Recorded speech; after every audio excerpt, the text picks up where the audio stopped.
So here we are downstairs now. Yep, we're downstairs, and I'll let Adrian talk to you a little bit about downstairs, because originally this was just a big room that we had a few tables set up in, that we'd have coffee after services.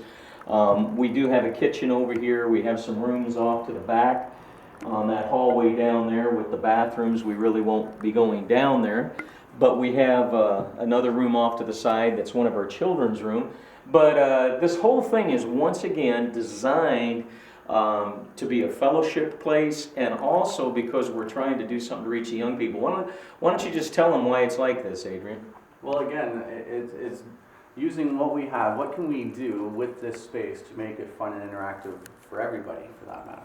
And that's one of the challenges with this space is being able to keep it to have some diversity to it, because it can't just be a game room and it can't just be a lounge area. It's got to be a multi-purpose area. And so that was really the challenge with this space, but I think we've accomplished something that works for everybody. And so obviously we have the pool table, which is a big hit with the kids. You'll see other game tables around the room, also the couches, a little lounge area. The white square on the wall over here is actually a projection screen, and you'll see some lighting hooked up as well. Over on the side over here we have 2 flat screens mounted for game sections. So a lot of fun. You'll see anywhere from 40 to 50 kids down here on a good night, and all just doing different games and having a good time. Another thing that is really popular with the kids is just grabbing drums and bongos and things like that, and people will bring guitars and just sitting around in a circle and playing instruments. So it's really neat to see all the different ages and diverse crowds come together and just have a good time together. It's like a youth center. For sure. Well, that's exactly what it's designed for, and we're moving in that direction. That's why Adrian said, you know, as a church, we're committed to reaching young people. So we're working with the facilities we have, we're working with the resources we have, and we're trying to make it compatible. And the adults in church, they love it because they see it making a difference. So any given Sunday, what you have is we'll have adults and a whole mix upstairs. People will come downstairs. That's the kitchen there. And there's coffee available, usually a Nibblies of some kind. Then we have music upstairs going on. Then we break. The young people come downstairs. So whatever young people are here, they'll come downstairs in this area, and Adrian and his wife will lead them in some kind of youth-oriented ministry. And then off to the side here, and we could walk in there if you'd like, is where another age group, another younger age group, meets in a room off to the side here. This is another kids' room here. And then after services, you have the mix of everybody having coffee and visiting and walking around. But this is one of our kids' rooms, okay, where a younger age bracket of kids meet. And we've got more chairs stacked in the corner there. Once again, we're one of our greatest challenges that we face is more space, because God is blessing, and we're consistently seeing new families coming out. We're seeing visitors come out all the time. So we're real excited. We've hit a season that's just very, very productive, and we have some excellent teachers. Matter of fact, my wife is a retired school principal. She's in charge of the children's program here, and then we have a wonderful team with her that works and does a great job with our kids. And once again, using the resources, the space that we have, trying to do the best we can. The goal with this facility is to have it available so that people can be here. Like, we have a high school across the street, we have a school down the street. We believe that the church should be a gathering place for outreach, for ministry, for things going on. So we're trying to make it where people will be comfortable to come in. You get them here on a concert event, whether it's bluegrass music, rap, hard rock, or whatever, you know, different kinds of music that we've had here. And they come in and they go, oh wow, this is different. And they see it's not a traditional mindset. And that opens the door for them to want to know why we're doing what we're doing. And I think that's what's exciting. People want to know, why are you doing?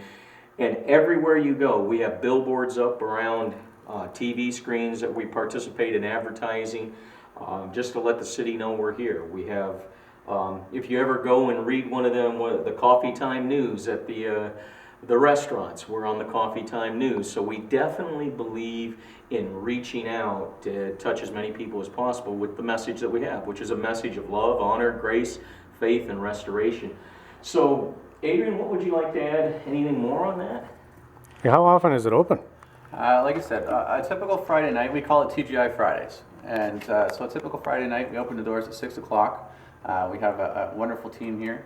And our team is made up of college and university age people, so they're able to interact with the youth and do interactive games and things. So like I said earlier, upstairs turns into a huge light music game interaction space, and downstairs would be the quieter zone, although it's not that quiet.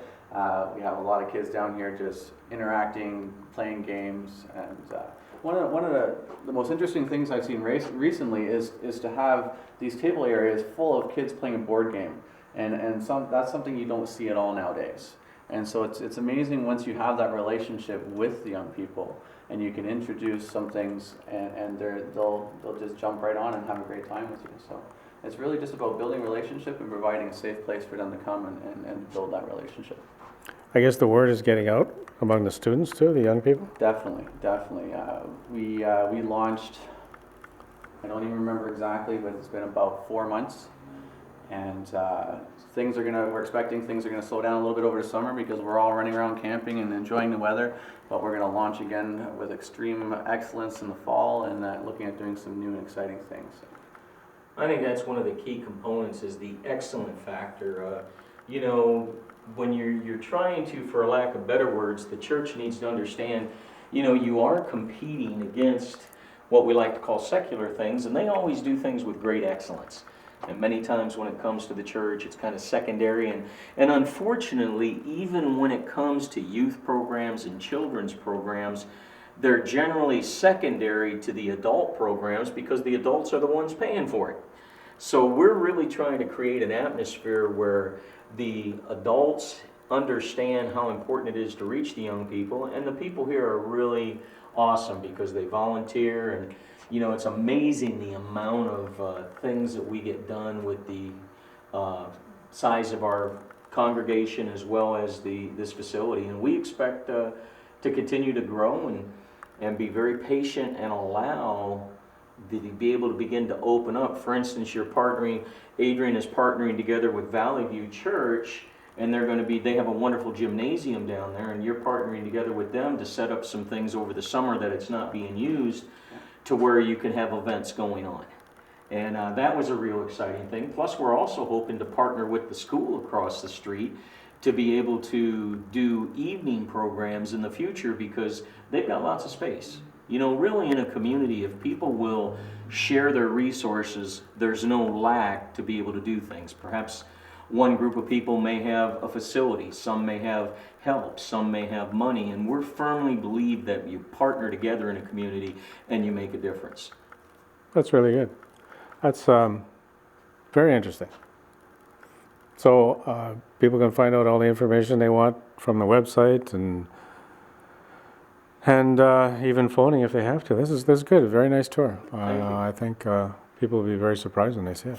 Well, www.restorechurch.ca. You can reach us at 705-588-7600. Hit extension 2, it comes to my cell phone. Hit extension 3, it goes to Adrian's. Check us out on Facebook. As you said, on the Facebook page is TGI Fridays Youth Club. And also Restoration Church on Facebook. And we'd like to thank you for joining us on this tour. And any questions we can answer for you, please feel free to contact us. Great. Thanks a lot.